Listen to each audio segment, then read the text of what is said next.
तो वहीं अगली अपडेट आपको बता दें, वन नेशन वन इलेक्शन पर अब रद्द अमल भी देखने को मिल रहे हैं। इसी हवाले से असदुद्दीन ओवैसी ने भी इस पर अपना रिएक्शन दिया है और उन्होंने सवाल साधा है। वन नेशन वन इलेक्शन गैर आईनी है। असदुद्दीन ओवैसी ने कहा कई रियासतें इसे मंजूर ही नहीं करेंगी। वन नेशन वन इलेक्शन मुमकिन ही नहीं है। तो एक तरफ खुसूसी सेशन बुलाकर वन नेशन वन इलेक्शन को लेकर बिल लाने की तैयारी की जा रही है, तो दूसरी तरफ अपोजिशन कहीं ना कहीं इसको लेकर तैयार नहीं है। AIM के सदर असदुद्दीन ओवैसी ने इसको लेकर अपना रिएक्शन दिया है। उन्होंने कहा कि वन नेशन वन इलेक्शन गैर आईनी है, यानी कि आइन के खिलाफ है। कई रियासतें इसे मंजूर नहीं करेंगी। वन नेशन वन इलेक्शन मुमकिन ही नहीं है। तो सीधे तौर पर अपोजिशन इस फैसले के लिए और इस बिल के लिए तैयार नहीं है। लेकिन जिस तरह से देखा जाए, पार्लियामेंट में मरकजी हुकूमत के पास टोटल मेजॉरिटी है और जिस तरह से पिछले दिनों चाहे दिल्ली ऑर्डिनेंस की बात की जाए और बिल्स की बात की जाए, बआसानी से मरकजी हुकूमत ने उनको पास करा लिया।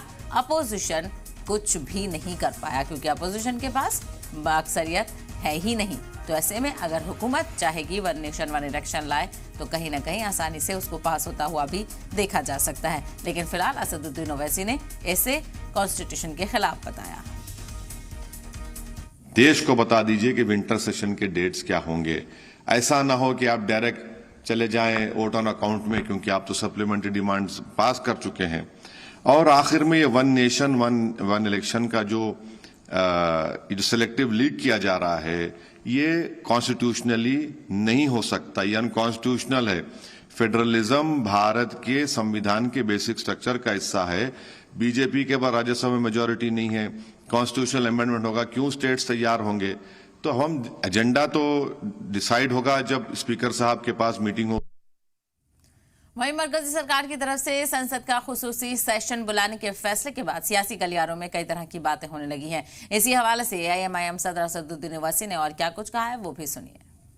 स्पेशल सेशन तो सरकार बुला रही है और बिल्कुल ही कम वक्त दिया गया है, मगर हम शुरू से ही डिमांड कर रहे थे कि स्पेशल सेशन बुलाया जाए, क्योंकि चीन हमारी भारत की 2000 स्क्वायर किलोमीटर पर कब्जा करके बैठा है और चीन डेप्सांग डेमस्टॉक को छोड़ नहीं रहा है। चीन हमको पेट्रोलिंग राइट्स नहीं दे रहा है गोगरा में, हॉट स्प्रिंग्स में, पोंगसोंगसू लेक में। जब स्पेशल सेशन बुला रहे हैं तो उम्मीद करते हैं कि भारत के प्रधानमंत्री चीन के ऊपर डिस्कशन को अलाउ करेंगे।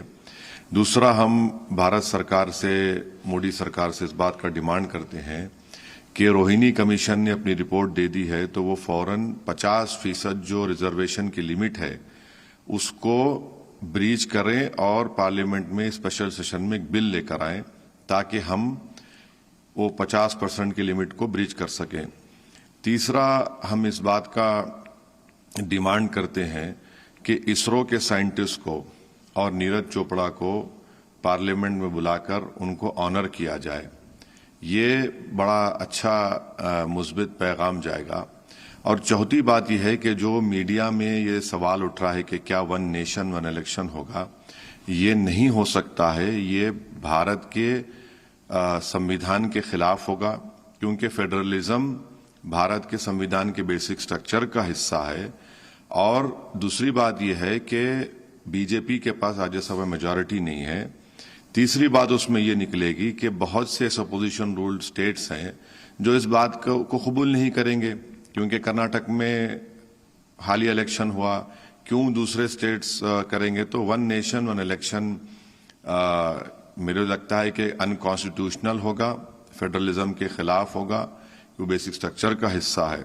तो अब ये नहीं मालूम कि क्या एजेंडा है, मगर हम मोदी सरकार से आखिर में इस बात का भी डिमांड करते हैं कि वो अभी से ही देश को बता दें कि विंटर सेशन कब होगा, उसके तारीख दे दें। ऐसा ना हो कि आप सिर्फ वोट ऑन अकाउंट ले लें फरवरी में और चले जाएं, क्योंकि सप्लीमेंट्री डिमांड तो आप पिछले सेशन में ले चुके हैं।